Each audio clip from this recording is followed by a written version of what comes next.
katarungang pambarangay? Why do you think? Bakit tayo merong katarungang pambarangay?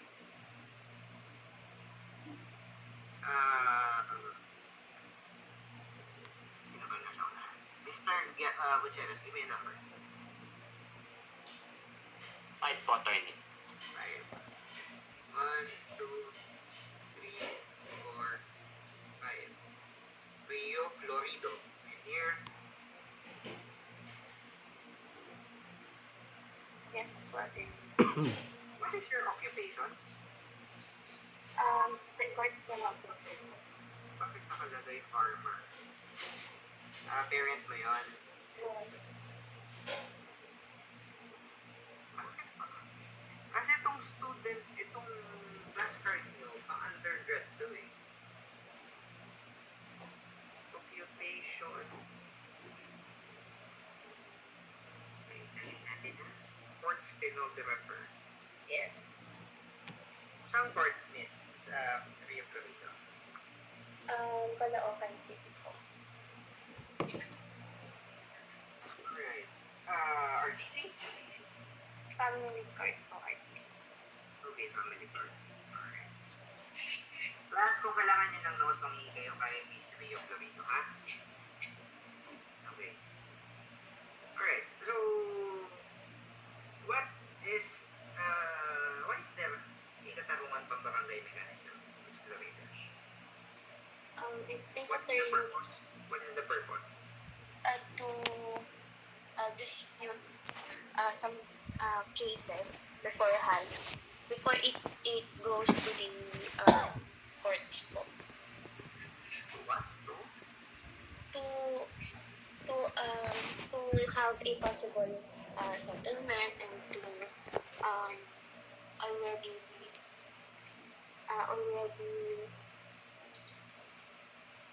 dispute a case before it be tried to in court po. You mean for it to be resolved before it reaches the court? The court? Yes po. Yes po. Okay. So, class, ano naman ngayon? Why do we want issues settled at the barangay?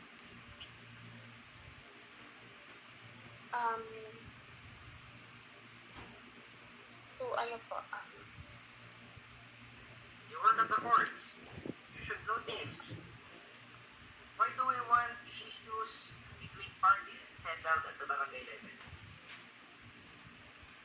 to easily ano po,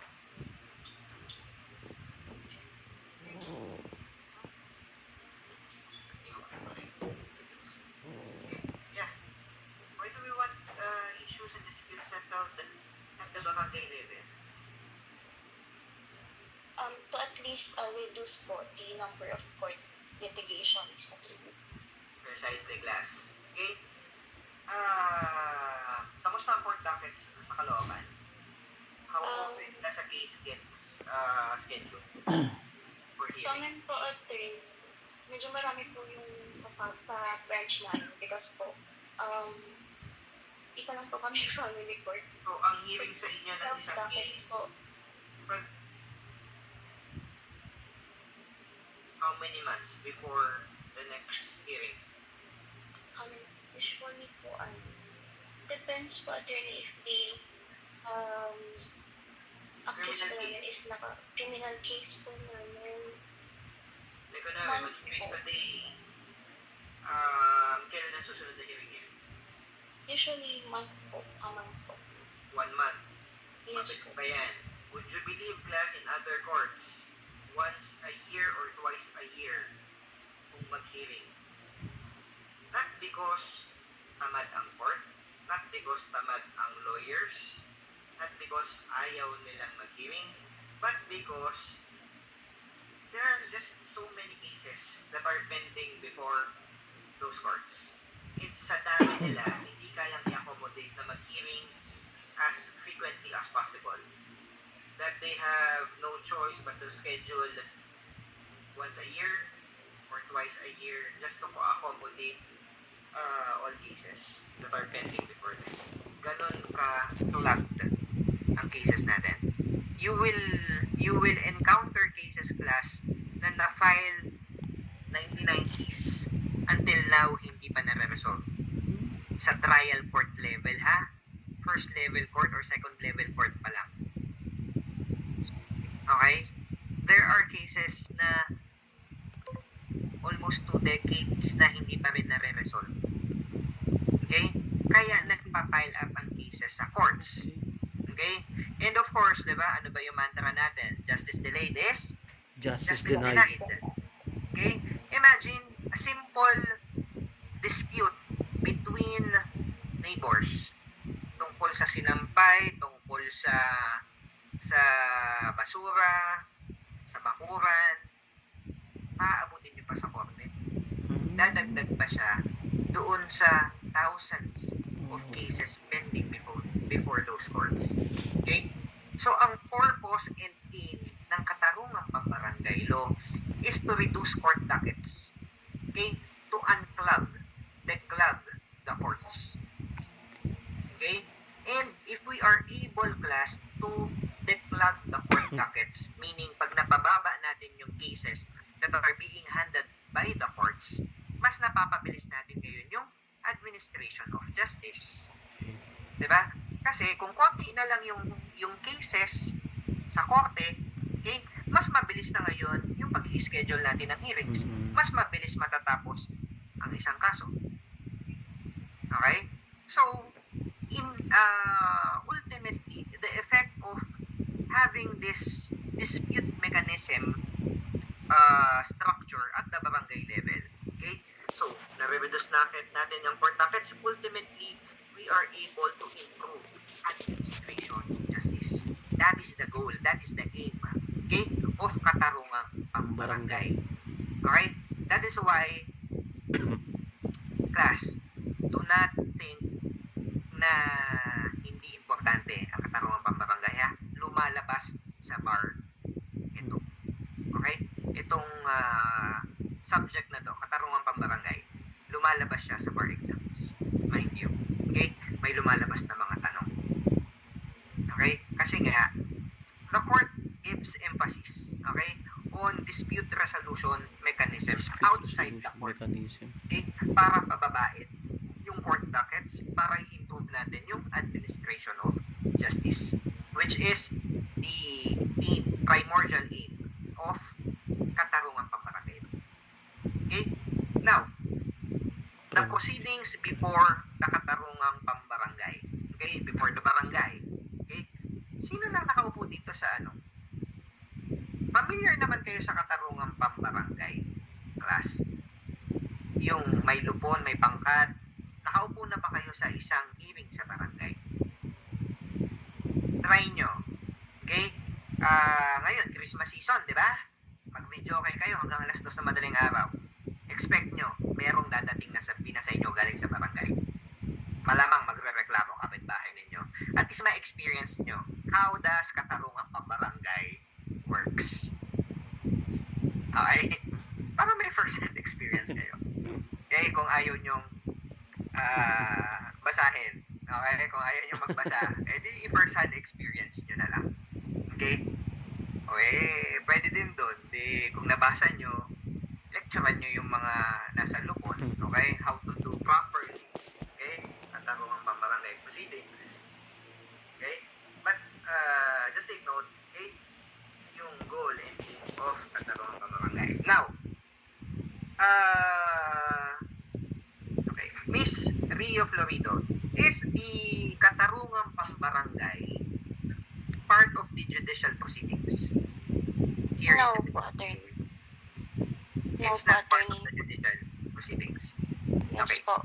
Class, our katarungang pambarangay, it's not part of the regular, okay, judicial proceedings that we have here in the Philippines. There is no such thing as barangay court. Alright? Pag nagpadala ng sabina ang barangay, okay, requiring you to appear, it's not like a court na kapag hindi ka pumunta, pwede kang ipahuli.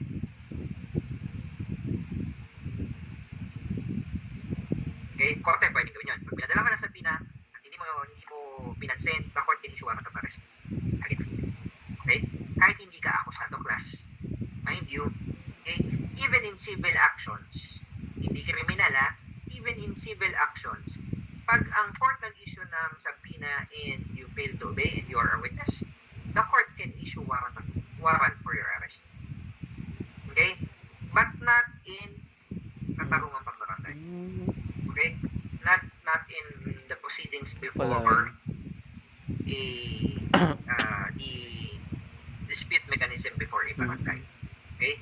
Pwede silang padala sa PINA para invite yung parties to sit down and settle their disputes. Okay? Now, how does a barangay, at the barangay, how is a dispute settled, Miss Rio Florido? What are the mechanisms, different mechanisms, under the Katarungan Pambarangay Law by which a dispute between parties are settled?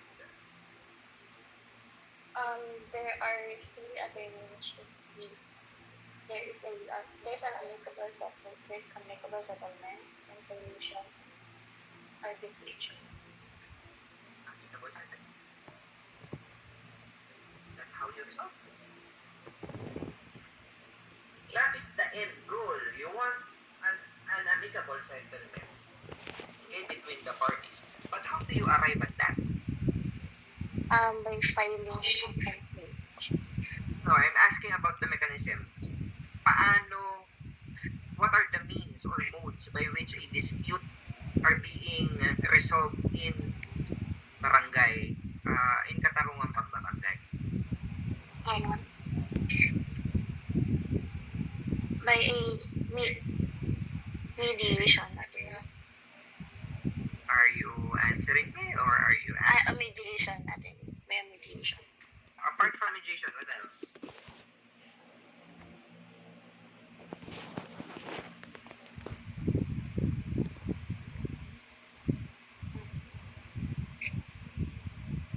Plus, there are three ways or modes by which a barangay, okay, under the Katarungan Pambarangay Law, by which disputes are settled. It may be either mediation, conciliation, or arbitration. What do you understand by mediation, Ms. Rio Florido? Mediation is it will mediation po is a proceedings po summoned by the Lupon Barangay of a party and another party.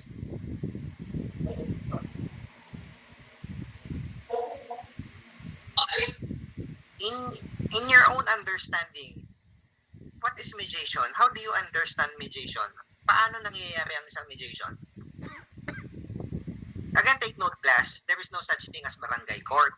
So, walang litigation na nangyayari sa barangay. Hindi nag-hearing na tulad sa korte na merong witness, may magte-testify. Walang mga ganun. Okay? So, ang mode of or means of resolving disputes sa barangay level ay either conciliation, mediation, or arbitration.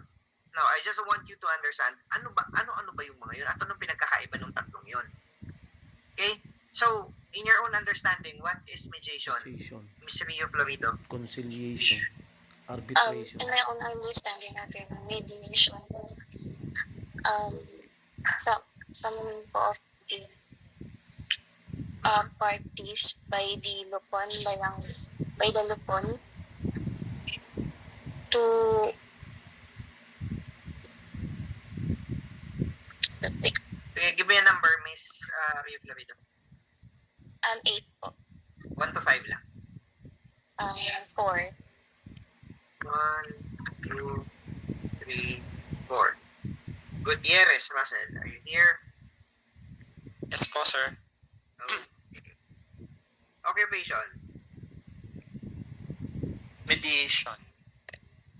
My base, Okay. my... No. I'm asking. Ay, occupation, what do you sorry do? po. Occupation mo. I'm a government employee, sir, in BAR. Oh, you're from BIR. Yes, sir. Okay. Swerte niyan, no? Napalitan kayo ng DPWH. Dati sa inyo pinakagalit mga tao eh. Yes, sir. Dahil kay Tulpo. Hindi, mahirap talaga kayong kausap. Magbabayad na lang ng tax eh. Ang dami nyo pang ano eh. Ang hirap kayang magbayad ng tax. Sobra. Pahihirapan. Alam mo yung, pwede bang ito na lang? Tanggapin nyo na yung bayad. Mm-mm. Ay. Lalo na sa settlement of estate. Sobrang busisi. What do you do at BIR, sir? If you don't mind. I'm a administrative officer po, sir. I more on encoding po sa mga BIR dockets. Okay. Hindi naman ikaw yung examiner pa, no? Ay, hindi po, sir. Okay. Yan yung mga mahirap kausap. Yes, sir. Ah. Okay. Tama ba? There are instances when... Sorry, Glass, matanong ko lang, pero di ayari. There are instances when the capital gains tax can be paid hindi na sa bangko pero through bank transfer. That is possible. Para sa Capital gain. sa Yes, sir. Meron na pong process wherein you can pay through online po, sir. kasi ang hirap nung sa bangko may oras tapos madiwarat sa bangko. Well, anyway. From anong BIR ka, sir? Sa national office po, sir. Sa office po ni Deputy Commissioner, legal group. Oh, I see. BIR legal group.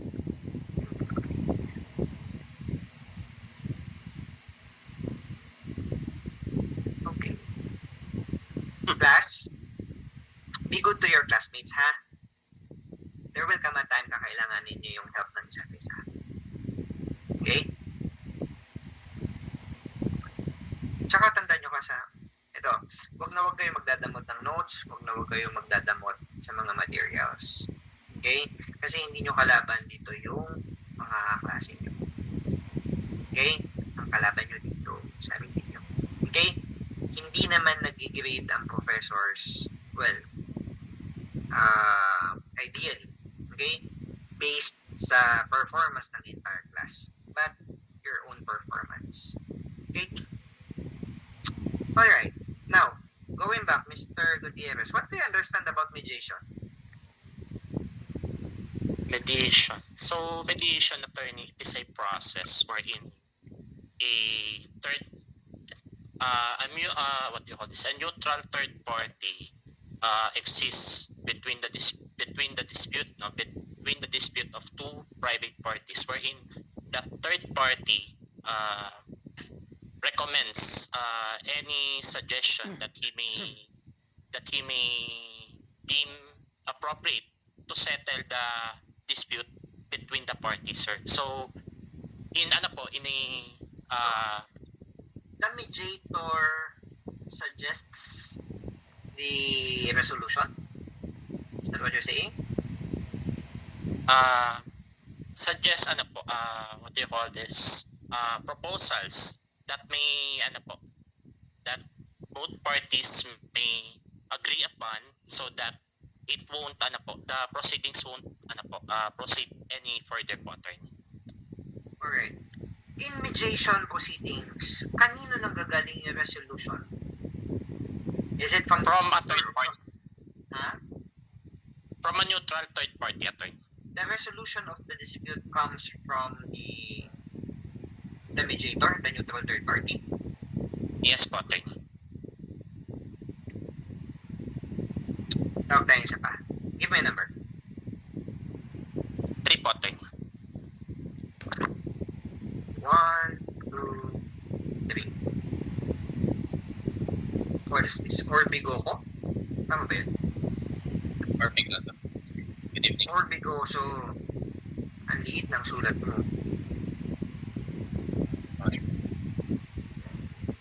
buti na lang ang bar exam computerized na. Okay. Okay. What do you do, sir? I am an e-learning consultant po, attorney. E-learning consultant. What exactly does an e-learning consultant do?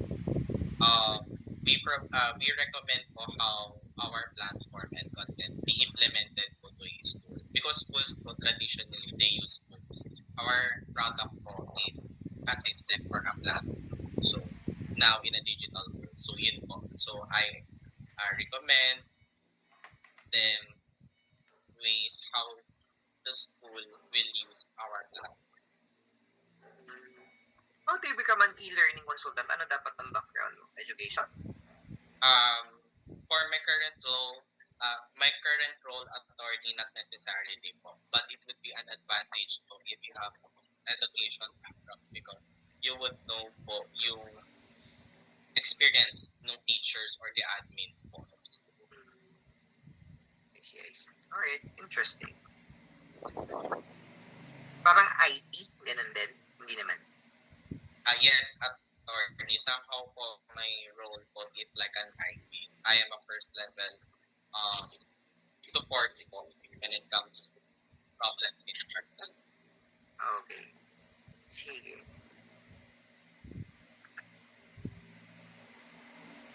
Okay. So, same question. What do you understand by mediation? By mediation attorney, there is a third party who mediates or be at the center of two different persons. His role is to allow those persons to communicate with each other and to have a resolution on their own form. Okay. Class, I want you to understand, no? In mediation proceedings, the resolution of the conflict comes from the parties. The role of the mediator is simply to mediate. Okay? To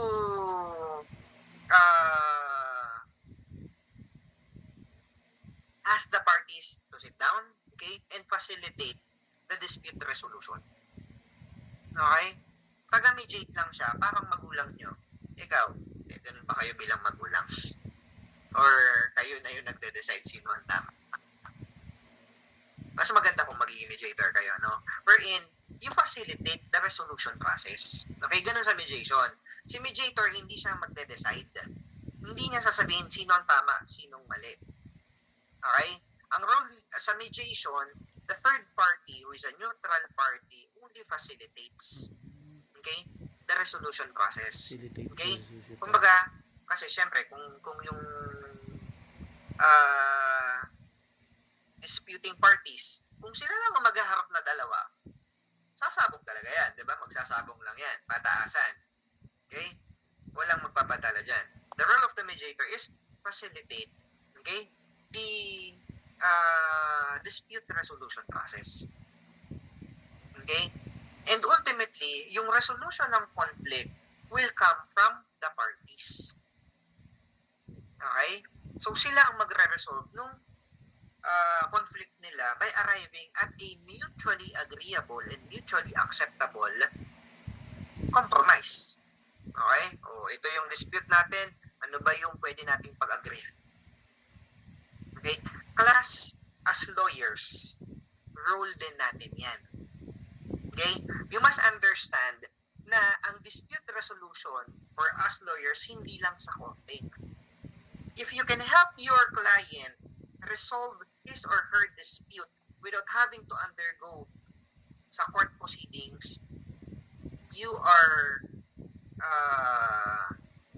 doing a great service for your client and for the courts. Bakit? Para sa client mo, hindi na kailangan dumaan ng court, hindi niya kailangan gumastos ng pagkalaki-laki at maghintay ng ilang dekada para matapos yung conflict niya o yung issue niya or dispute.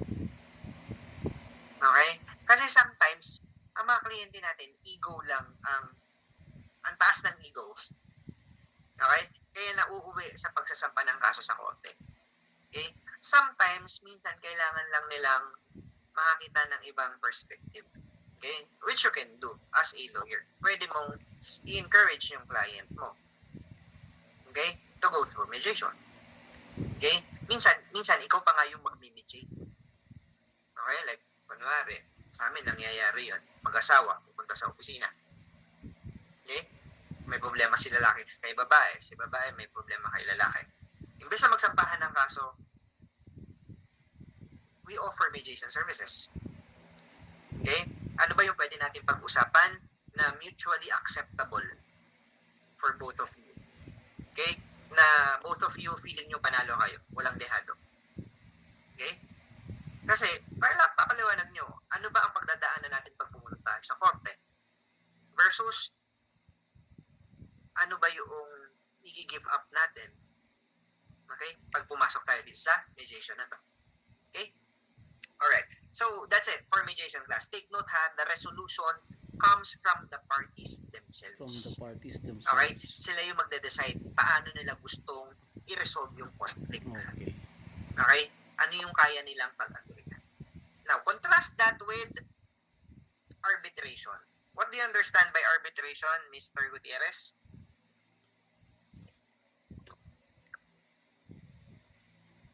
So, arbitration, attorney. So, there is an arbitrator between two private parties, and that arbitrator specializes on the dispute where the dispute revolves. So, ano po, the resolution comes from the arbitrator, and that resolution is binding and enforceable, attorney. Alright. Class, take note, in arbitration, although this is out of court, okay? Wala tayo sa korte. But,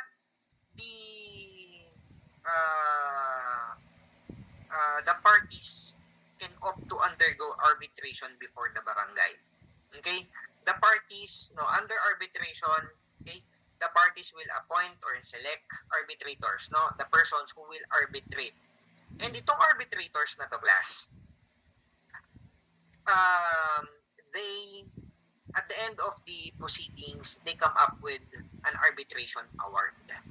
Sila ngayon yung magbibigay at magbababa ng resolution for the parties. Okay. Para sa korte, 'di ba? Ang courts gano'n naman, 'di ba? Maghi-hearing tayo, present ng evidence both parties, at the end of the day, the court will render a judgment. Parang gano'n ang arbitration. Okay? Both parties will be given opportunity to present their side. Okay, kung may ebidensya sila, they'll be allowed to present evidence. And then the arbitrators later on will render an arbitration award. Okay? So the resolution of the conflict comes from these arbitrators. Okay? Contrast that with mediation, wherein the resolution of the conflict will come from the parties themselves. Okay? Now,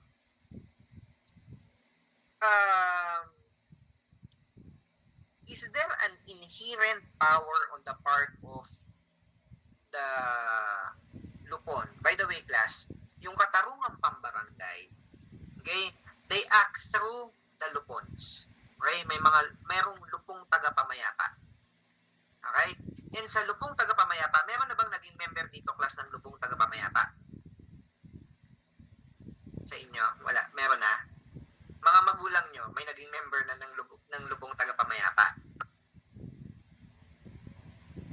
Voluntary yun, class, sa barangay. Okay? You can be a member of the lupon. Okay? From that lupon, so kumbaga, it's a pool, okay, of citizens, from the community. Okay? And from that pool or lupon, pumipili ng what we call pangkat ng tagapagkasundo. Okay?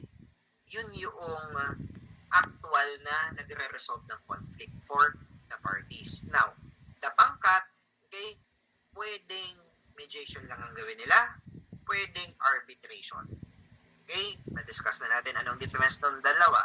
Now, my question is there an inherent power on the part of the lupon or the pangkat to do arbitration and adjudicate the dispute between the parties? Adjudicatory Mr. power. Gutierrez. Based on the provisions of the local government code, there is an inherent power vested upon the members of the Lupon, attorney. No. There's Same no, question, Mr. Orbi Goso. no, there's no inherent adjudicatory No, power. Lupon doesn't have inherent powers. Their powers exist or arises upon agreement of parties in writing. Okay. Mr. Gutierrez, please read section 413, paragraph A of your local government code. Do you have a copy of your local government code? Look at Yes, section 413. Read section A, please. Section 413, arbitration. The parties may, at any stage of the proceedings, agree in writing that they shall abide by the arbitration award of the Lupon chairman or the pangkat.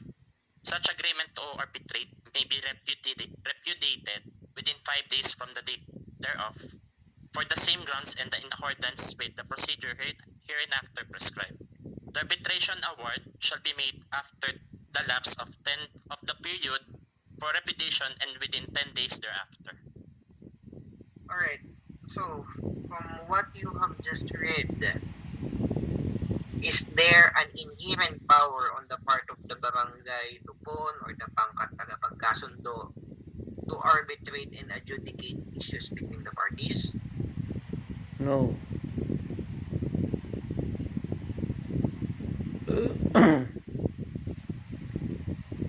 Parang korte ba yan na merong inherent right to resolve the dispute between the parties?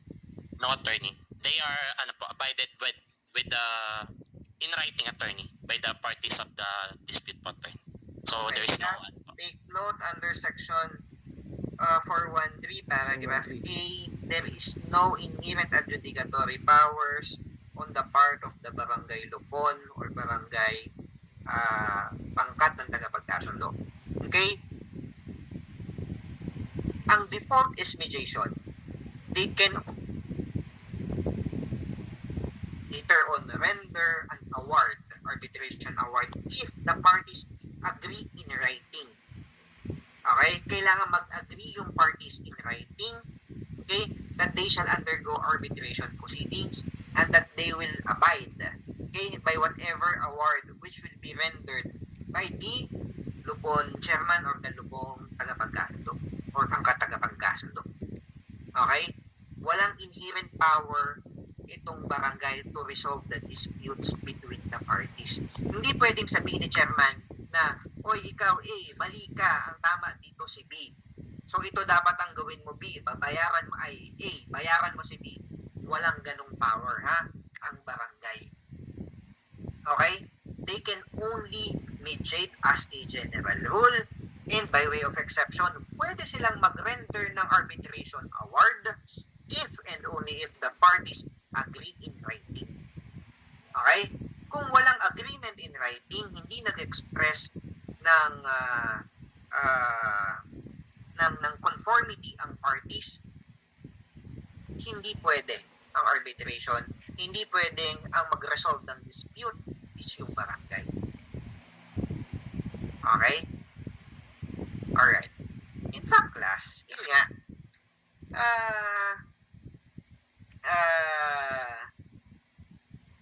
hindi nga record eh. Napunta, pag pinadalang ka ng sabina or summons ng barangay, you're not even required to appear. Okay? Ikaw yung narareklamo, pinadalan ka ng sulat ng barangay, pinapaten ka sa hearing, you have the option to ignore it. But is it wise? No, it isn't. Anong effect kapag hindi ka nag-undergo ng katarungang pambarangay proceedings? What is the effect, Mr. Orbigoso? If having to undergo katarungang barangay proceedings is required under the circumstances, what is the effect if, kunwari, ikaw yung plaintiff, gusto mo mag-file ng kaso, sabi mo, wala namang kwenta ang barangay, wala namang silbi ang barangay, nakikita lang naman natin yan pag election. Okay? Before and after election, wala nang silbi yan sa atin. So, hindi mo, you do not see any point in having to undergo barangay conciliation proceedings. What is the effect if magpa-file ka ng kaso?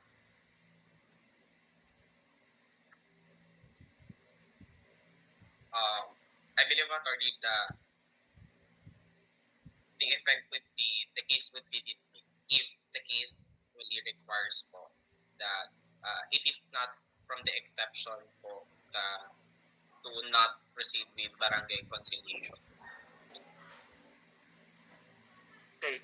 Class, I want you to read section 412. Pakibasa, Mr.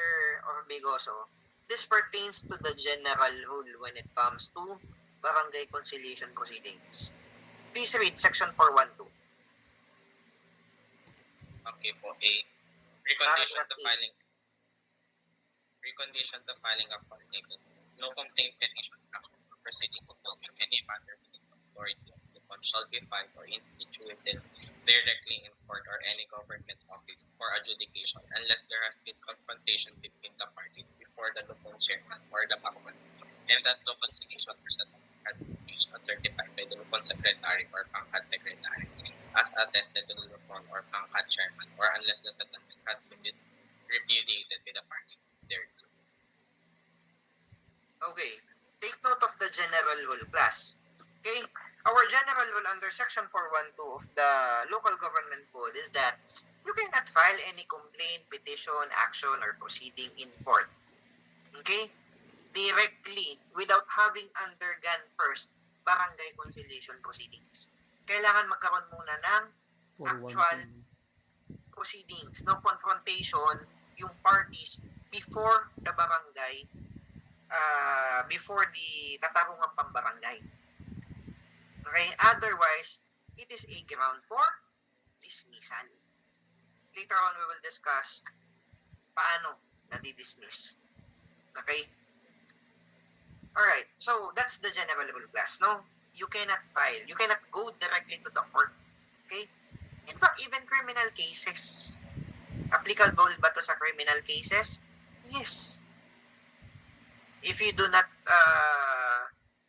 if katarungang pambarangay is required and then you fail to undergo katarungang pambarangay proceedings, diretso nag-file ka ng kaso, it can be, the information can be quashed.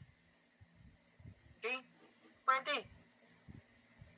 Pwede ka magpa-quash because of section 412. Because it is a requirement by the law. Okay? Alright. Now, we just read the section 412 plus. Now, question is, when is katarungang pambarangay proceedings required? Kailan? Kailangan tayong dumaan sa barangay, Mr. Gutierrez? So, parties are required to undergo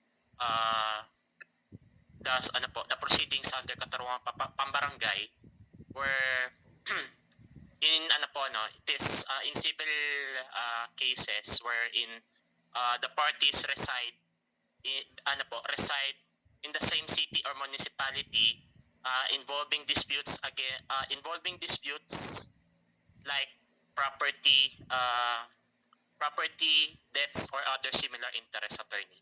And in relation to criminal cases naman po, parties are required to undergo katarungang barangay wherein the punishment is not higher than 1 year and the fine is not exceeding 5,000 pesos, attorney. Where do you live, Mr. Gutierrez? Valenzuela po, attorney. Valenzuela. Do you have a province? Wala po, attorney. Sino may province dito, class? Miss Orazo. You're raising your hand? Are you raising your hand? Good evening po, attorney. Am I audible po? Yeah. Yes po. Saan ang province mo, ma'am? Leyte po. Leyte. And so you grew up in Leyte? Actually po, no po, attorney. where did you grow up? Dito na sa Manila. Yes po. Who among you here grew up in the province? Oh, sige, Mr. Orbigoso. What province, from what province did you come from? I came from Bulacan po. Attorney. Bulacan. Okay. But right now, you're living in Quezon Barangay City. Piñahan. Yes. Okay. Sabi dito, saan mo?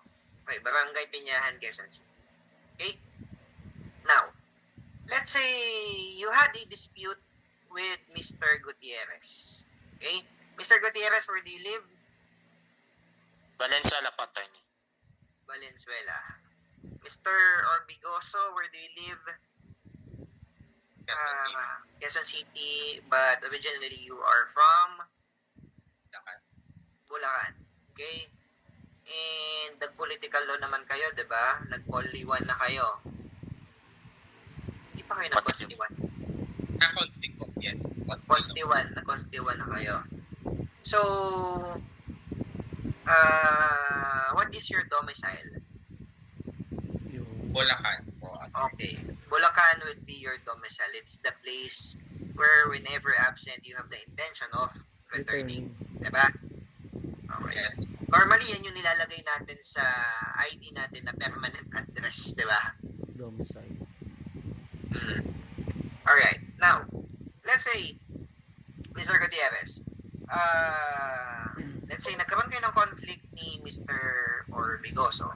Okay, let's say, basta nagkaroon kayo ng conflict. Nangutang, kunwari, si Mr. Orbigoso. Okay, gusto mo ngayong mag-file ng case against him.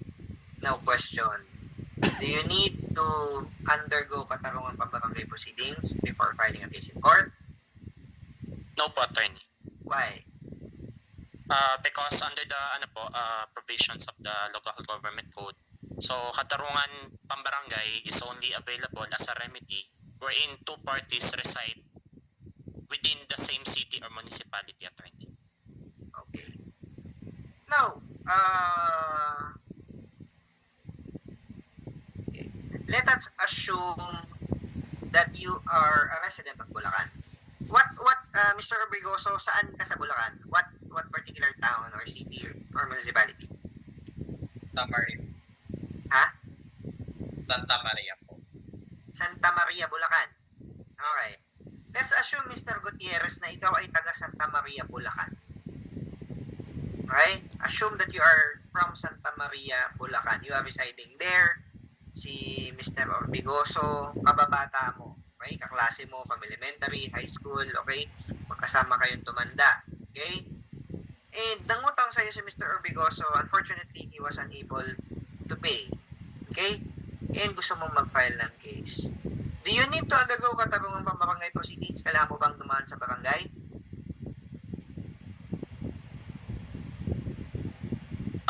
Yes, attorney. Mentioning the fact that we reside in the same within the same municipality, we are obliged or we are mandated to go to katarungan pambarangay first before directly filing a case before a first level court po. Mr. Orbigoso, do you agree with Mr. Gutierrez? Kailangan ba dumaan kayo sa barangay conciliation proceedings? Or pwedeng dumiretsyong mag-file na ng case in court si Mr. Gutierrez? Under the given facts, kunwari si Mr. Gutierrez is a resident of Santa Maria, Bulacan.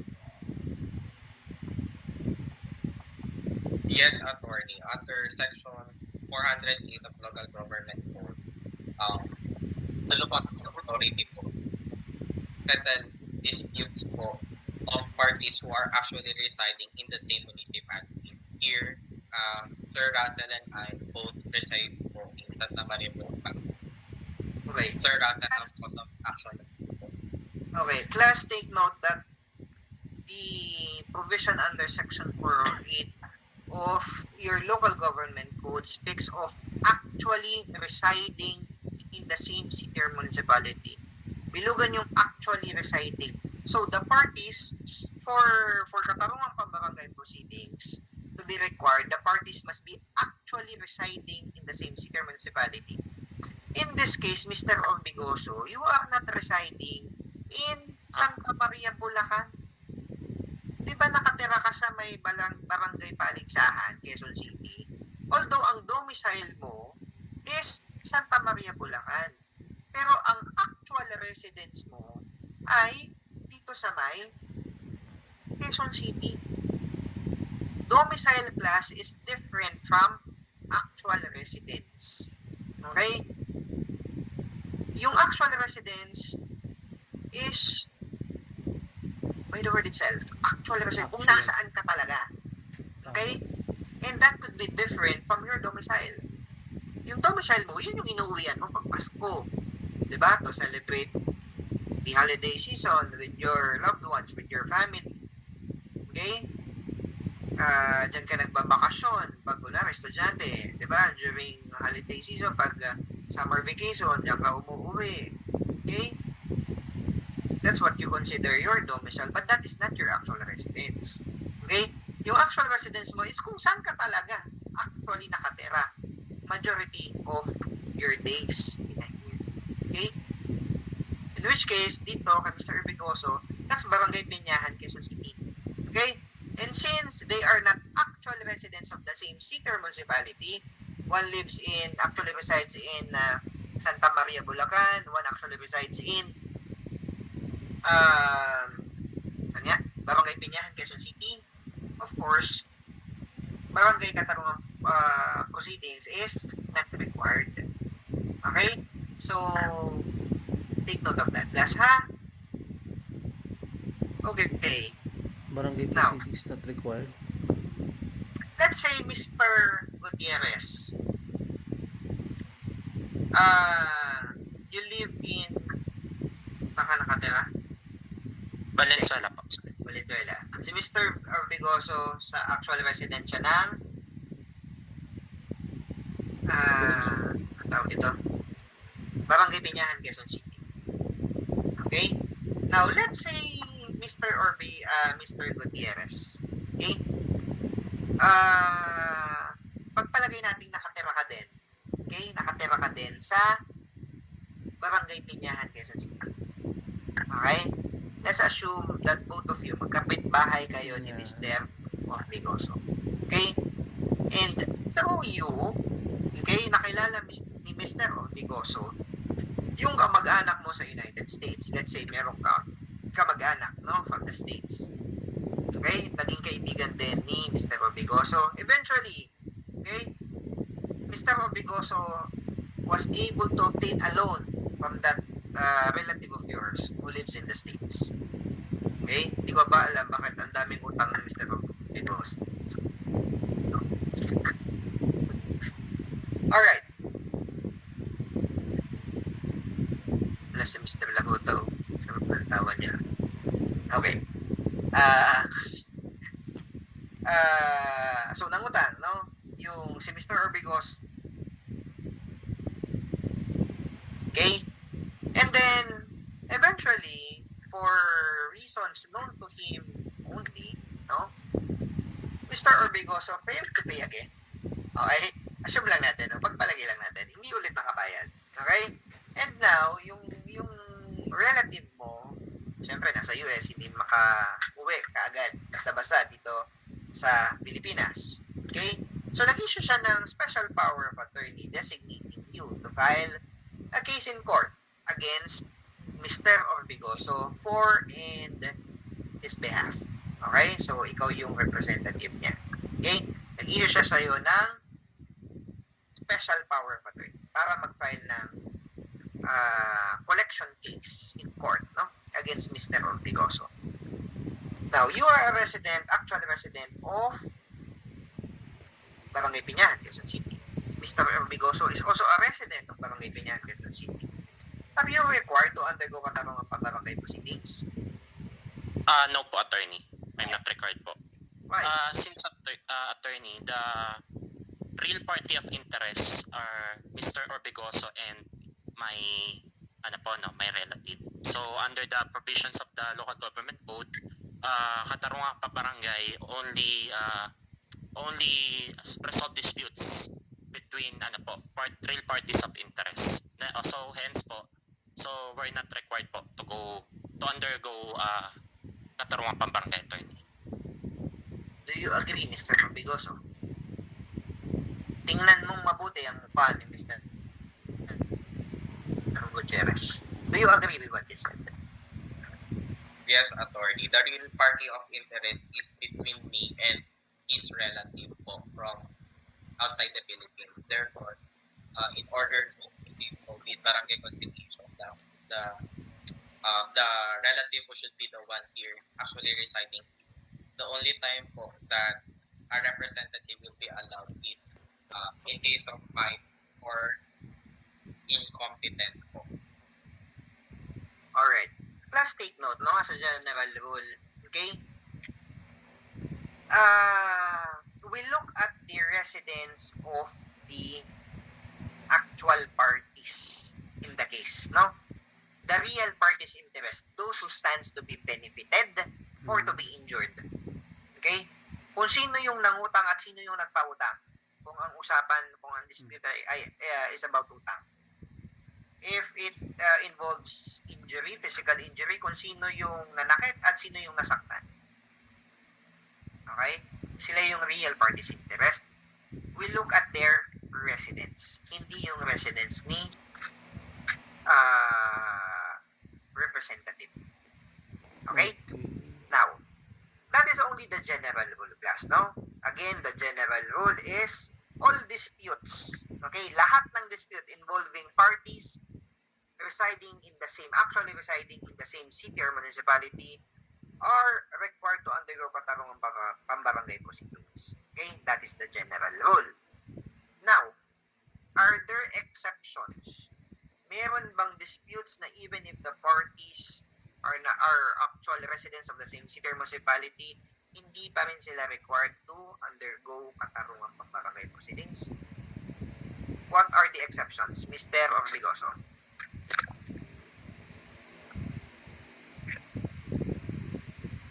Mr. Orbigoso.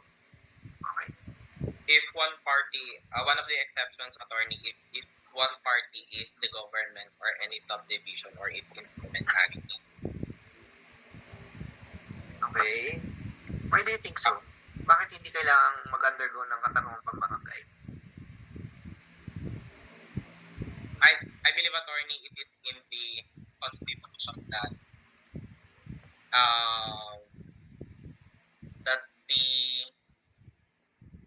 sorry, attorney, I'll change my answer because government is a juridical entity po, and the disputes in barangay proceedings po can what is appreciated here is only personal po or the persons po. Okay, class, when we speak of katarungang pambarangay proceedings, okay, we only speak of natural persons. Okay? Tao. Ikaw, ako. Okay? Tao, hindi yung animal na ex mo. Okay? Okay.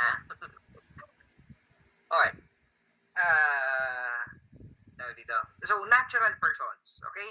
Of course, you cannot have a dispute resolution with a juridical entity. Lalo na mediation. Diba?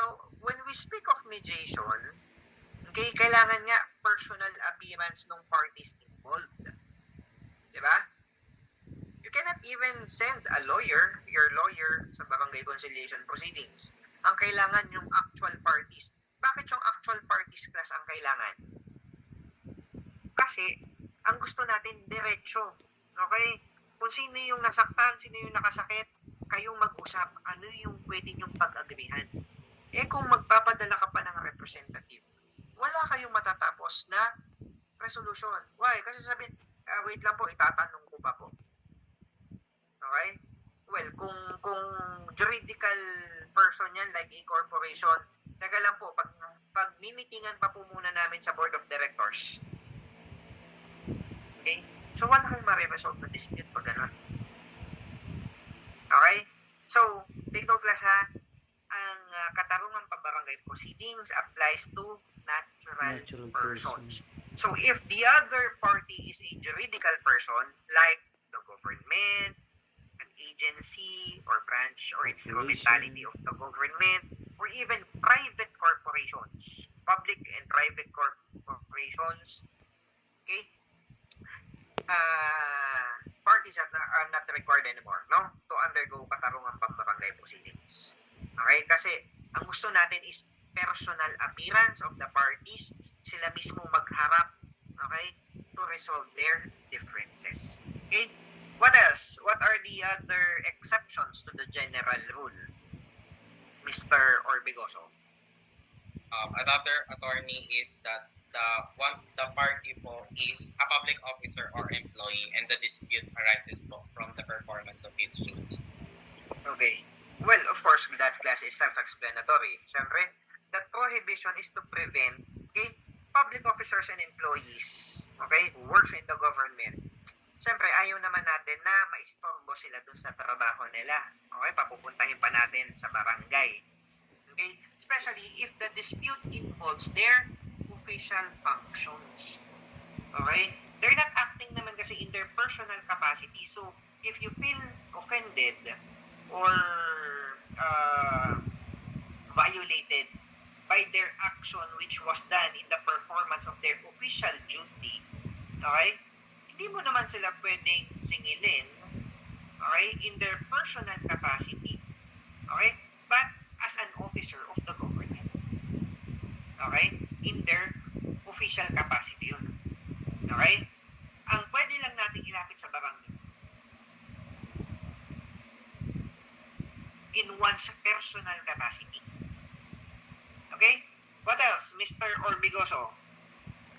Dispute po involves real properties where the properties are located in different cities or municipalities po. Okay. What else? The parties po reside in the same barangay but of different cities or municipalities. Attorney. The parties po resides in different barangays po, different cities, municipalities. Yeah, kasi nga, sabi nga natin, kailangan actual resident sila ng same city or municipality.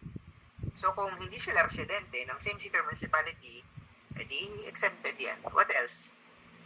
Offenses po involves po the punishment whereby the maximum penalty for imprisonment would be exceeding 1 year and a fine po would be exceeding 5,000 pesos. Okay. So, here, class, you will note, no, that for disputes, even disputes which are criminal in nature, diba? This exception speaks of imprisonment of not more than 1 year and or fine not exceeding 5,000 pesos. So it speaks of a dispute involved which is of criminal in nature.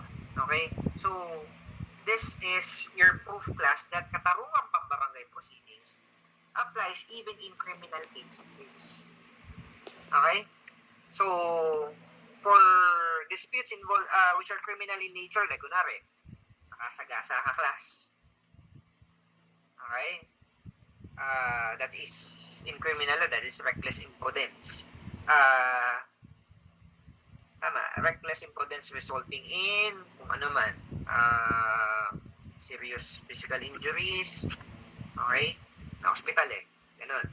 So, even those disputes, class, okay? Lalo na kung magkapit-bahay, kailangan kayong dumaan sa barangay, no? Pero syempre, titingnan mo, ano ba yung imposable penalty? Okay? Doon ka magbabase. Okay? So, ano ba yung imposable penalty? Kung imprisonment yan, kailangan hindi mag-exceed ng 1 year. Kung fine naman yung imposable penalty, kailangan hindi mag-exceed ng 5,000 pesos yung fine. Okay? Mr. Urbigido, give me a number. Orbigoso pala, Orbigoso. Give me a number. 3 po, attorney. 1, 2, 3. Miss Parazo. O yan, ikaw yun. Evening po, attorney. Okay, what do you do? You are a full-time student. Yes po, attorney. Okay, lagay natin dito, full-time. Okay, what What are the other exceptions to the general rule that parties who disputes must undergo katarungang pambarangay proceedings? One of which is that the offenses where there is no private offended includes po ate. Or there is no private offended party. Okay. Why do you think hindi na sila kailangan mag-undergo ng katarungang pambarangay proceedings? Because as stated earlier, attorney, in katarungang pambarangay, we need personal appearance. Hence, in this, there is no private offended party. For example, is tax evasion. Okay. Sinong kamijate mo kung walang private offended party? Diba? Yes. Plus, in offenses where there is no private offended party, sino ang offended party talaga doon? It's the state, di ba? Actually, in criminal cases, no? In criminal cases, the offended party really is the state. Kaya nga, Republic of, yung sa title, di ba? Republic of the Philippines versus Atong Ang. Okay? So, the offended party really is the state. Okay? And the victim. Okay? Actually, ano lang yan, witness lang yan for the state. Okay? Now, in offenses where there is no private offended party, syempre, sino kamijation mo? Eh, ang purpose nga ng katarungang pambarangay is pagharapin yung parties. Diba? If there is no party to appear, kasi nga, wala namang victim. Like, kunwari, illegal possession of firearms or illegal possession of dangerous drugs, nahuli ka. Kanino ka makikipag-mediate? Kay police? Na umaresto sa'yo? So, magme-mediation kayo? O, sige, magkano? Para hindi kita sampahan ng kaso. Okay? Walang ganun, no? So, take note, no? Required lang mag-undergo ng katarungang pambarangay if there is a private offended party. Okay? What else, Miss Orazo? If the dispute is in the interest of the president of the, or to, if it's necessary to prevent injustice from being committed, attorney. If it is? If it is disputes which the president may determine to In the interest of justice. which the president may determine in order to prevent the interest of justice upon the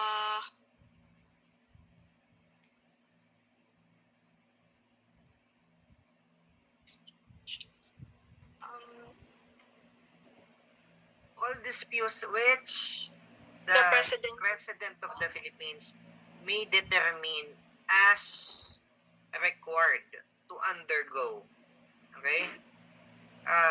Or as needed to undergo katarungang pambarangay proceedings. Okay? Although wala pa ako na-encounter naman, no, na any act of any president saying na, itong dispute na to, i-undergo mo to sa katarungang pambarangay proceedings. Wala pa naman ako na-encounter. Okay? So, that is a codal provision. What else? Apart from this enumeration under Section 408, meron pa ba tayong ibang exceptions, Miss Orazo?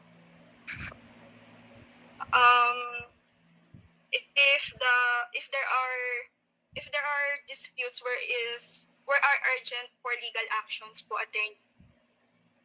Disputes where? There is a urgent for legal action po, attorney. Example? Example is if the crime cases is where the accused is under police custody or investigation or detention. Of course, class. Oh, sige. Bakit hindi na kailangan dumaan sa katarungang pambarangay? Because it is under custodial investigation.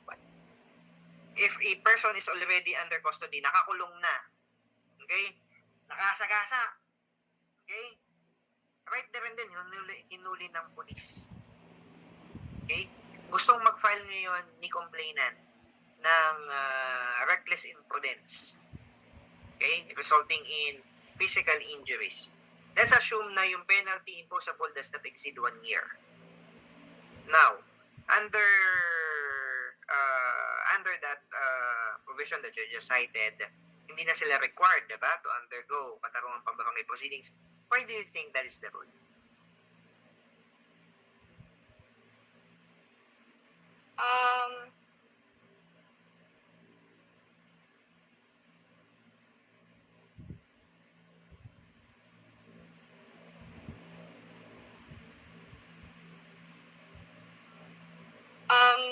Because as always mentioned, attorney, in Katarungang Pambarangay, it is necessary for a personal appearance. However, if the person is already in custodial investigation, Pwede naman siyang dalhin ng mga pulis sa barangay at para mag-usap. because in custodial investigation, attorney, he is already one of the suspect of the crime. Oo nga, suspect siya. Tapos nakakulong siya.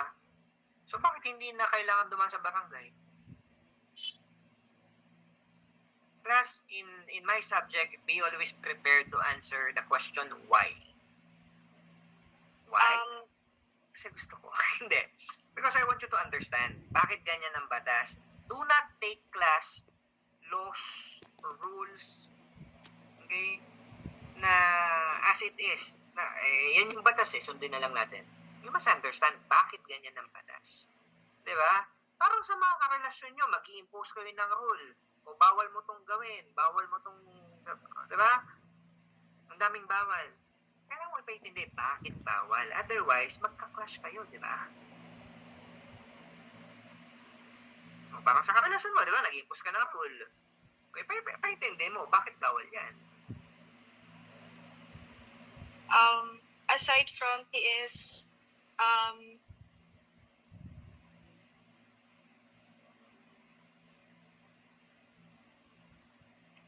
he is already deprived of liberty, attorney, and at the same time do not prolong the process. Do not prolong the what? The process po, attorney. What process? The process.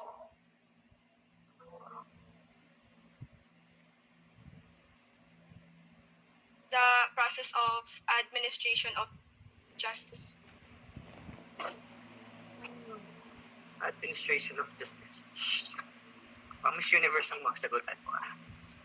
Class, bakit hindi siya required? Take note, class. The accused or the person is already in detention. Okay? Kung i-require mo yung parties to undergo katarungang pabarangay proceedings muna bago ka makapag-file ng case, what will happen? It will take how many months bago ma-resolve sa barangay yung dispute? In the meantime, the accused is under detention 60 days nang wala pang kaso sa kanya na naka-file in court. Take note, an accused or a person can only be put in jail, okay, for a maximum of, nag-crime na ba kayo, class? Nag-crime 1 na kayo? Okay. How long can you place an accused in detention without a case having filed against him in court? Article 125 of your revised penal code. 26 hours po. Okay? 9, 18, 36 hours depending kung anong klaseng crime. Okay? Yes. Maximum is 36 hours. Hindi pwedeng lumagpas kung kunwari heinous crime yan. Hindi pwedeng lumagpas ng 36 hours na nakakulong siya nang walang na ipa-file na case sa kanya in court. Otherwise, kailangan palabasin yan. Okay? Otherwise, pwede mong sampahan ng kaso yung mga pulis na nagde-detain dito kay accused. Okay? Now, kung i-require mo na mag-undergo ng katarungang pambarangay proceedings, it will take how many months bago magkaroon ng dispute resolution, ng resolution yung dispute ninyo. Tsaka ka palang pwedeng mag-file ng case. Imagine what will happen. Diba? There will be a violation ng right ng accused. Okay? Under the revised penal code and under the Constitution. Kasi there will be deprivation of liberty there. Liberty. Nang wala pang case na ipafile sa kanya sa court. Okay? Kaya hindi pwedeng nakakulong yung tao, magkakatarungan pambarangay pa kayo. Okay? Make sense naman, di ba? Okay. In fact, class, most of the provisions sa mga batas natin and under our rules, you can explain them. Meron kadalasan, merong common sense explanation, no, sa mga rules. Okay? Minsan kailangan lang nating hanapin yun. Okay? Minsan nga pwede mong sagutin ang tanong, okay, using common sense. Okay? Ako nagagawa ko rin nung nasa law school ako. Hindi ko nabasa. Iisipin ko lang, ito pwede. Okay? Yung Director General ngayon ng Director General ng ARTA, si Secretary Perez, Ernesto Perez, if you're familiar with him, Director General ng ARTA ngayon, Anti-Red Tape Authority. He was my professor sa law school, credit transactions. Admittedly, class tamad ako nung estudyante ako. Okay? Nagsipag na lang ako nung sa remedial law. Actually, ewan ko, natutuwa ako sa remedial law. Kagaya niyo din ako. Kaya alam ko yung mga style. Okay? Kung lulusot. Pag hindi naghigpit ang professor, like kunwari, magle-lecture lang siya, ba't ako mag-aaral? Ba't ako magbabasa? Magle-lecture lang naman yung prof. Wala namang recitation. So, hindi na ako magbubuklat. Makikinig na lang ako. Okay? Ang problema, pag napakinggan ko, maya-maya nakalimutan ko na. Okay? So, basta ganun. Minsan po, pasok ako ng hindi nakapag-aral. Or, yung tinatanong is beyond na dun sa natapos kong basahin. Okay? Minsan, nakakalusot ako, class, because of common sense. Nakalimutan ko na yung tanong eh. Tapos, basta, recitation, tinanong ko ng prof, sumagot ako.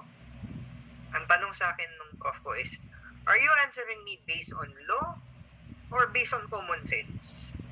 Sabi ko, syempre, hindi na ako makapagpalusot. Sir, based on common sense. Sabi niya, okay. Nakalusot, okay? Pero minsan, class, kasi, no, that's the beauty of understanding the law. Pag naiintindihan mo siya, hindi mo kailangan mag-memorize. Meron at meron kang maisasagot. Okay? Eh, kunwari, ibigay yun sa yung sa scenario natin nakakulong, ibigay yun sa isang essay type question. Pag tinanong ka, bakit? Diba? Why? Why hindi kailangang dumaan? Masasagot mo. Eh, hindi naman nakalagay sa book yan, di ba? Nagbasa kayo ng Riano book, nakalagay ba yan? Bakit hindi na sila kailangan, Hindi yan nakalagay sa books class. Okay? Pero, common sense naman eh. Di ba? And mas madali siyang intindihin pag naiintindihan. Alalahanin, no? Yung provisions of the law and the rules kung naiintindihan siya. Okay? So, apart from those, Miss Razo, ano ba? Other exceptions?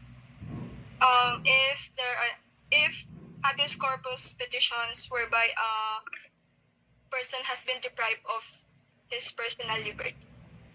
Yeah. Same justification or same reasoning, no? If a person is deprived of liberty, okay? Siyempre, hindi mo na kailangan yan. Because, di ba, the Constitution, our Constitution, ayan, may poly na tayo, ha? Our Constitution, it places great significance on our personal liberties. Di ba? You cannot deprive of your liberty without due process. Okay? Your liberty has been curtailed. Let's say you are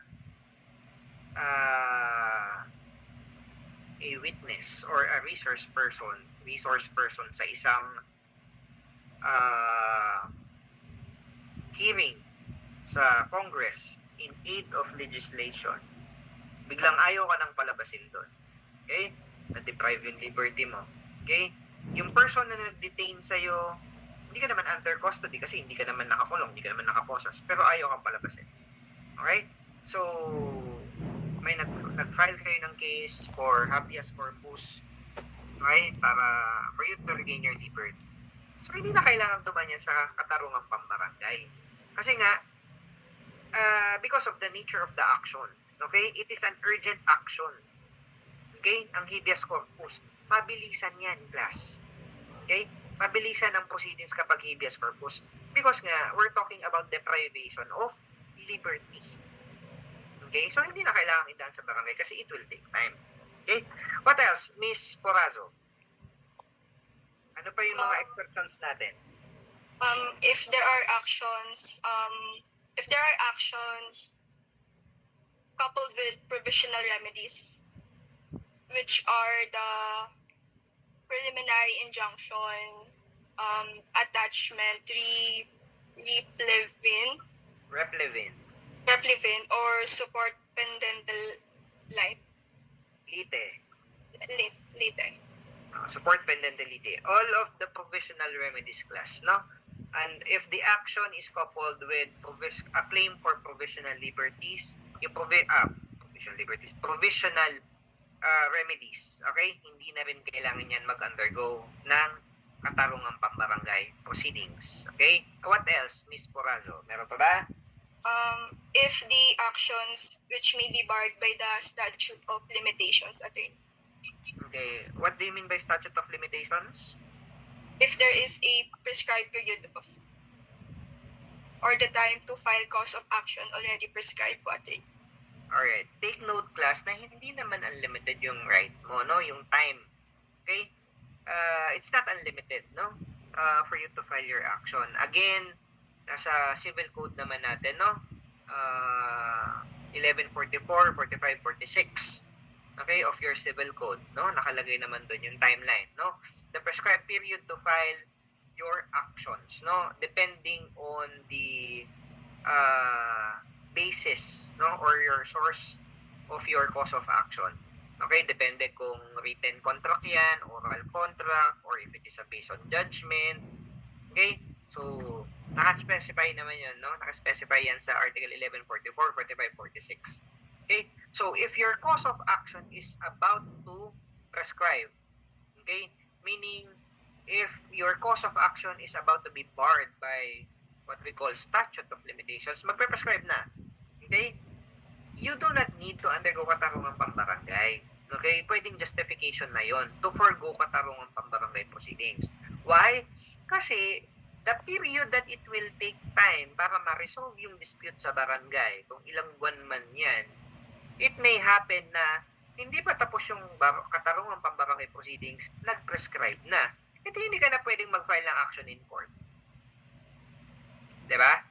So, kung magpe-prescribe na yung action mo, okay, prescription is about to set in, hindi mo na kailangan dumaan sa barangay. Pwedeng idiretso mo na yun in court. Okay? What else, Miss Porazo? Meron pa ba? If there are disputes between the members of the cultural communities, attorney. Okay. Well, of course, class, no? Of course, our law recognizes na yung ating indigenous people, brothers and sisters, they have their own traditional or customary way of settling disputes. Okay? So, if the parties belong to an indigenous community, okay, they are not required to undergo katarungang pambarangay din, no? Since their dispute will have to be settled through their customs and traditional dispute mechanisms. Okay? Alright. What else? Meron pa ba, Ms. Porazo? If the complaint is or by against corporation, partnership, or judicial entities, po, attorney. Juridical entities.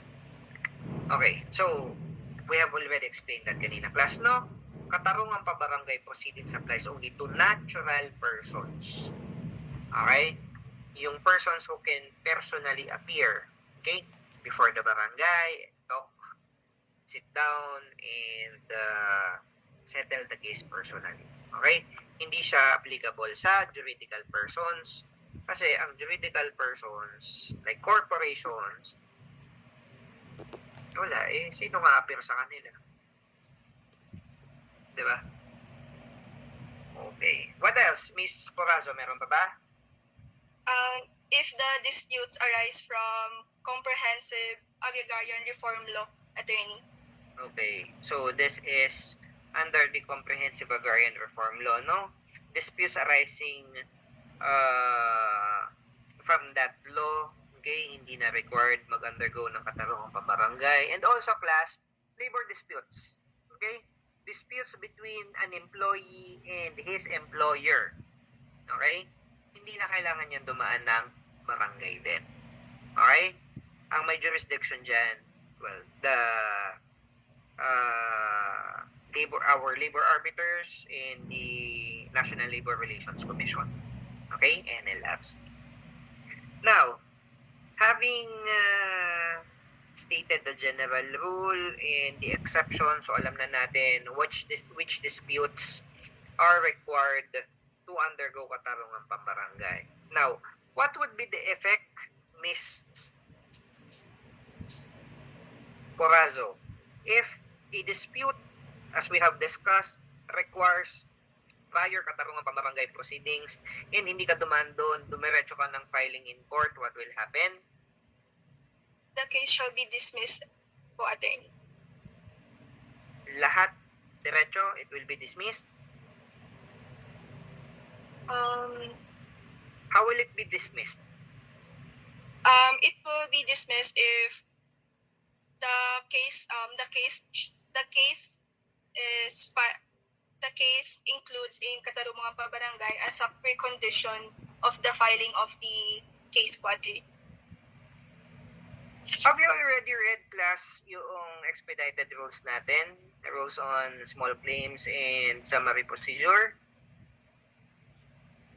Nagbasa na? Small claims po, attorney, yes. Okay. Under the rules on small claims, what will happen if you fail to undergo katarungang pambarangay proceedings? What is the effect there sa small claims? It will be remanded. Can you file a motion to dismiss on the ground of failure to comply with katarungang pambarangay proceedings if it is a small claims case?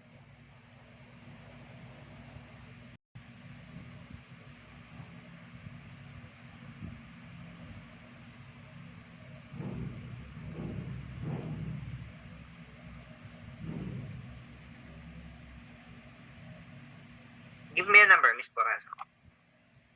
5 po, attorney.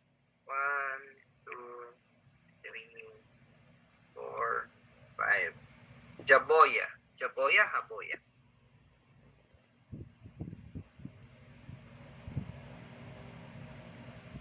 Hello, attorney. Good evening po.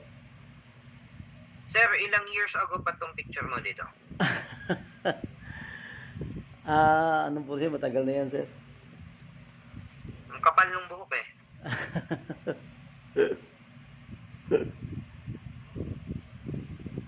Okay. Your employment, sir? Admin officer? Caloocan City Hall po, attorney. Caloocan City Hall. Okay. Pag employee ba ng City Hall, free kayo sa tuition?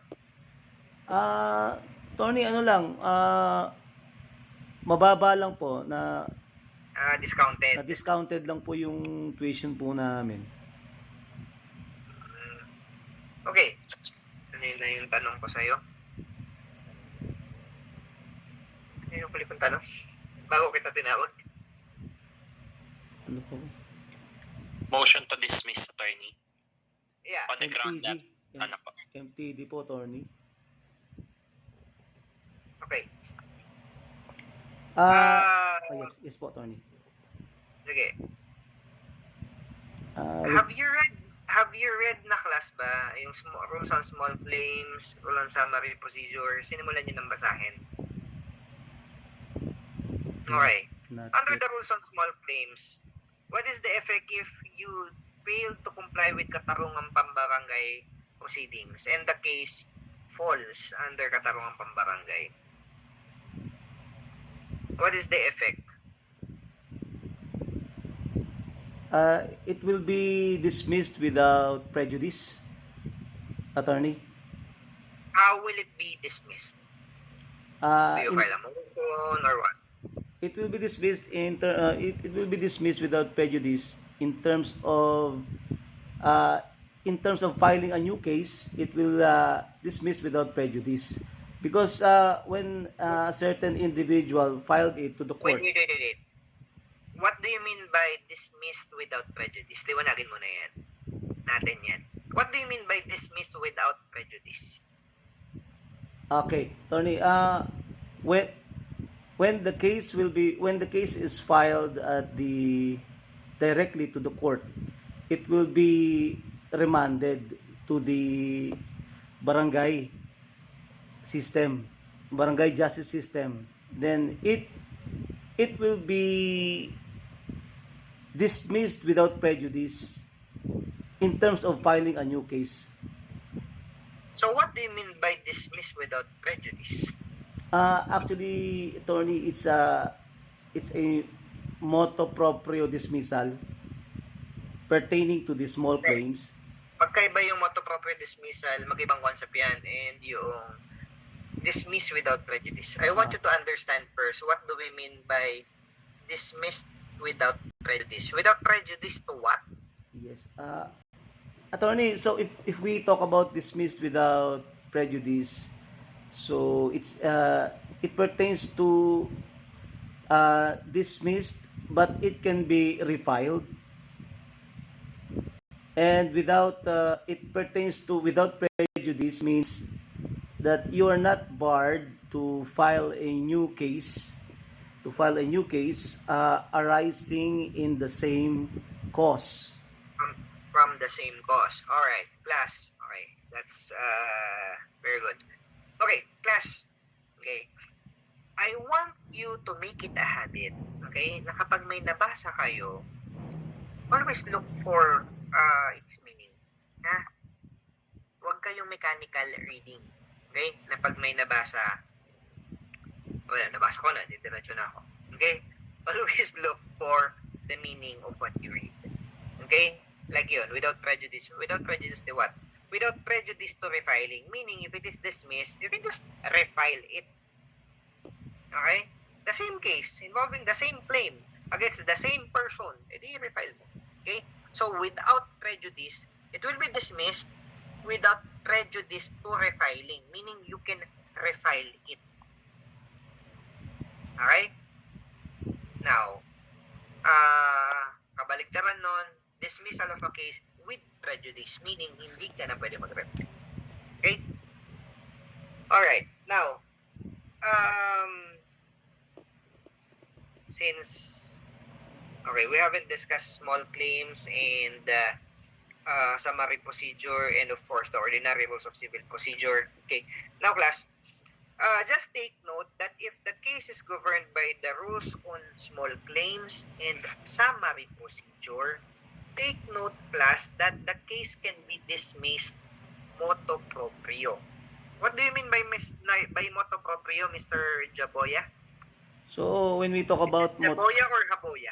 Haboya po, attorney. Haboya po, okay. What do you mean by motu proprio? So, when we talk about motu proprio, attorney, it pertains to the court's own discretion in terms of deciding a certain case. Class, when the court decides a case, of course, it will be in its own discretion. Discretion niya mag-resolve, syempre. Hindi yan kukuha ng desisyon galing sa iba. Discretion niya talagang mag-decide in whatever way na gusto ng court. Okay? Yes, attorney. Now, what do we mean by motu proprio? So, when we talk about motu proprio, attorney, so we are talking about the court's own motion on its own impulse Mhm. or on its own initiative, attorney? Okay. So when we speak of dismissal motu proprio, okay, meaning the court can dismiss the case, okay, dahil hindi ka nag-undergo ng katarungang pambarangay proceedings and it is required, okay, under the circumstances, the court can dismiss your case motu proprio, meaning at the court's own initiative, without having or requiring the other party na mag-file muna ng motion to dismiss. In fact, class, under the rules on small claims and summary procedure, filing a motion to dismiss is a prohibited motion. Okay? You will find that under Rule 2 of the expedited rules of procedure for the first level courts. Nandun sa Section 2 yung Rule 2, yung common provisions. Nandun, Section 2 yata. If not Section 1, Section 2 of Rule 2 of the expedited rules, yung prohibited motions and pleadings. Okay? One of which is a motion to dismiss. Absolute ba ang motion to dismiss? Is it absolutely prohibited? Nakatingin ba kayo sa expedited rules ninyo, class? Rule 2. Common provisions. Anong section dyan ang prohibited motions and pleadings?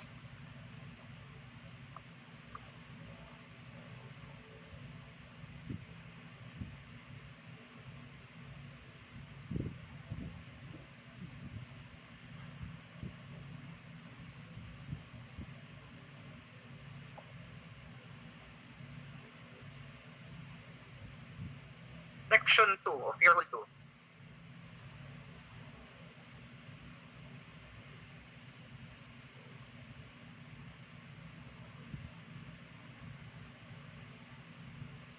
Section. Paragraph A. Attorney, the exception po is on the ground of lack of jurisdiction over the subject matter or And failure to comply with the requirement of barangay conciliation. so meaning, if hindi nag-comply with the requirement of katarungang pambarangay, pwede kang mag-file ng motion to dismiss o hindi?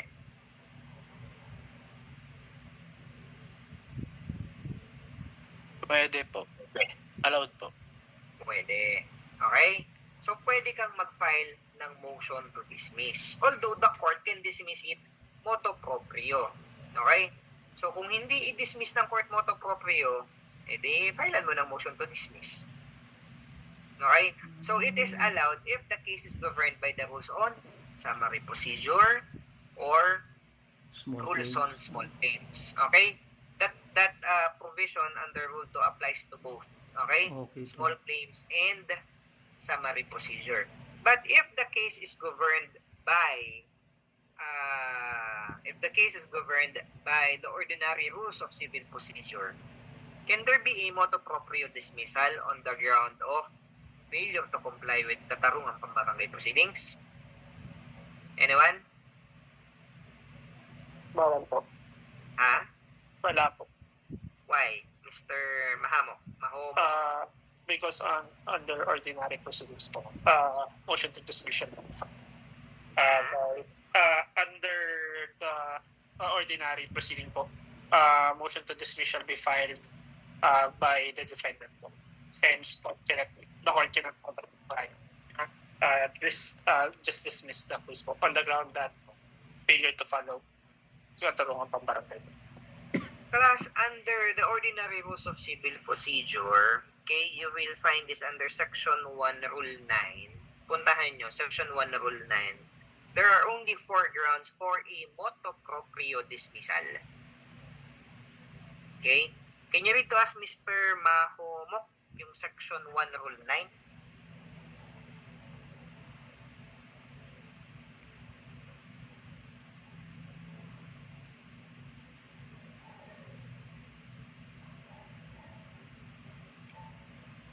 Sorry po, attorney, ano po ulit? Section Rule 9 po.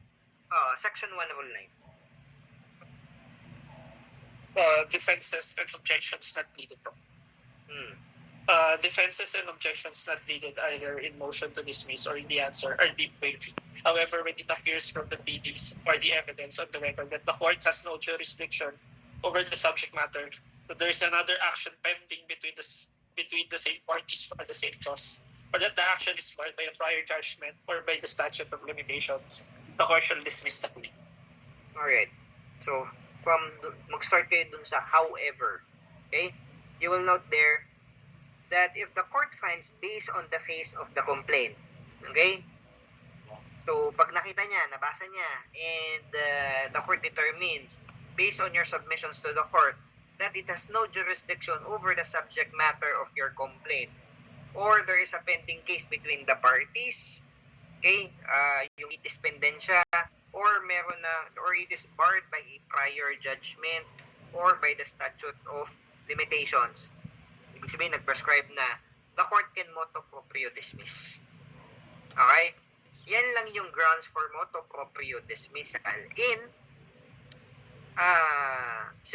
ordinary civil actions. Okay? Now, how in ordinary civil actions class, if hindi pwede ang motu proprio dismissal, okay? How do you dismiss? Can you file a motion to dismiss?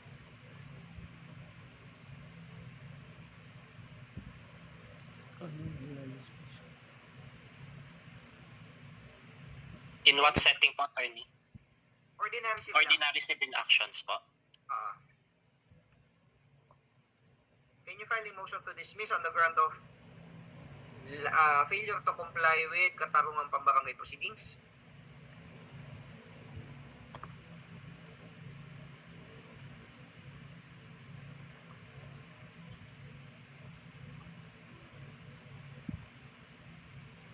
Sorry, advance tayo class. Pero in relation naman to sa katarungang pambarangay.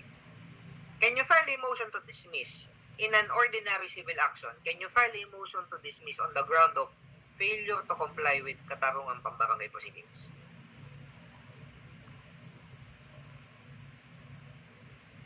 You look class at Rule 15 motions. You look at section 12, if I am not mistaken. Section 12 of Rule 15. Tama ba? Section 12, Rule 15 speaks of prohibited motions and pleadings. Prohibited motions, I mean. Okay. The first in the enumeration is a motion to dismiss. Tama? Yes. Okay, so as a general rule, in ordinary civil actions, filing a motion to dismiss is prohibited, except if your ground for a motion to dismiss is any of the four grounds stated there. Ano yun? Lack of jurisdiction over the subject matter, litis pendentia, res judicata, and prescription. Yung apat lang na yun ang pwedeng maging ground for a motion to dismiss. So, kung hindi ka pwedeng mag-file ng motion to dismiss, hindi rin pwede ang motu proprio dismissal. Paano madi-dismiss, sir, on the ground of failure to comply?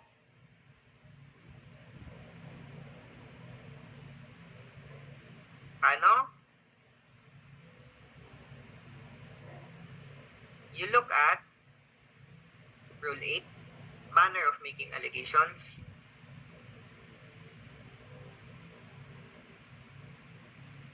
Doon sa defenses.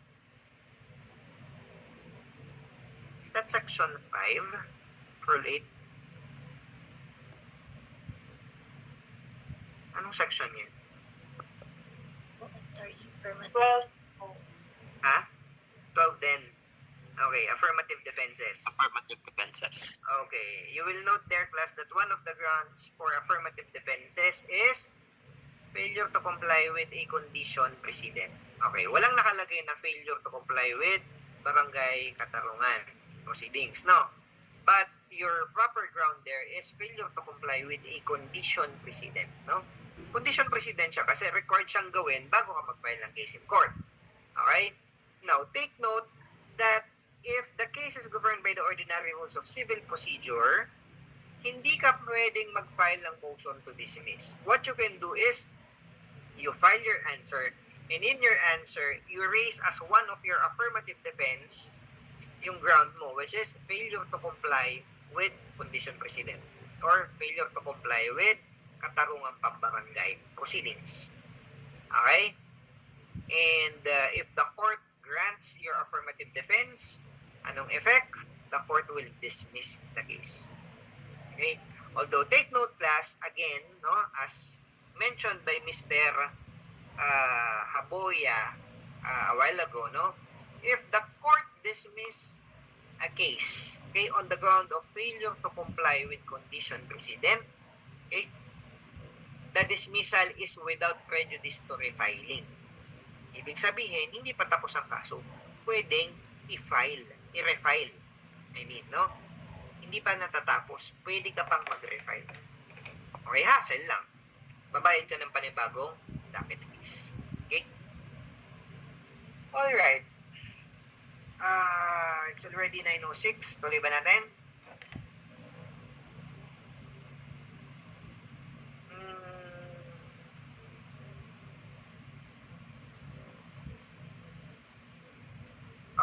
Miss Porazo, what is the effect if...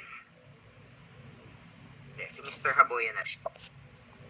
Mr. Haboya, what is the effect if you failed to file a motion to dismiss? Like, kunwari, the case is governed by the rules on summary procedure. Diba? As we have seen a while ago, diba? Binasa natin. If the case is governed by the rules on summary procedure, okay, you can file a motion to dismiss on the ground of failure to comply with katarungang pambarangay proceedings. Tama, yun yung nabasa natin, Mr. Lagota. Ikaw yung nagbasa, di ba? Tama ba? Ikaw ba yung nagbasa? Yes po, attorney. Okay. So, what if you are the defendant in a case. Okay? Ikaw yung defendant. Okay? Sinampahan ka ng kaso, let's say, action for collection of sum of money worth 2 million pesos. Okay? So, it's within the threshold for the rules on summary procedure. Okay? And under the rules, diba? Under Rule 2, Section 2, okay, of the Rules of Expedited Procedure for the First Level Courts, pwede ka, you could have filed a motion to dismiss on the ground of failure to comply with barangay conciliation proceedings. Now, kung nakalimutan mo, hindi ka nakapag-file ng motion to dismiss on that ground, what will be the effect, Mr. Haboya? So, if the effect of failure to file the motion to dismiss, it is considered to be as an affirmative defense, it will be waived because it's not jurisdictional. So,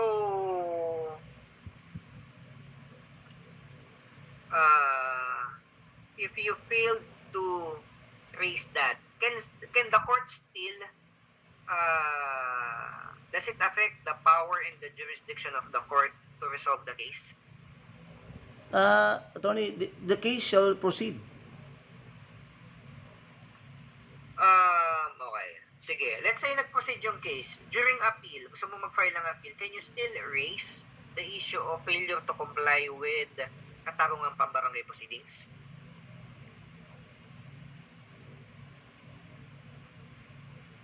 Attorney.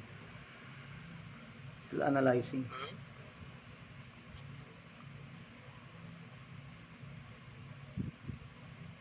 Nag-file ka ng tawag dito, a case was filed against you. You could have filed a motion to dismiss pero nakalimutan mo. Okay? Now, nagtuloy kayo sa trial, okay? And then nag-render ng decision yung court, talo ka, naalala mo, okay? Magpa-file ka ng appeal, naalala mo, ay teka, hindi nga pala dumaan sa barangay ito, dapat nagbarangay kami. Kasi we are actual residents of the same city. Parehas kaming taga-Caloocan. Okay? Naalala mo. Can you still raise that in your appeal? Can you raise that as one of the grounds of your appeal? No, attorney, it's already considered to be, it's deemed waived already. Okay. Class, take note ha. The issue of for the ground of failure to comply with katarungang pambarangay proceedings, this is not jurisdictional. Meaning, even if there was failure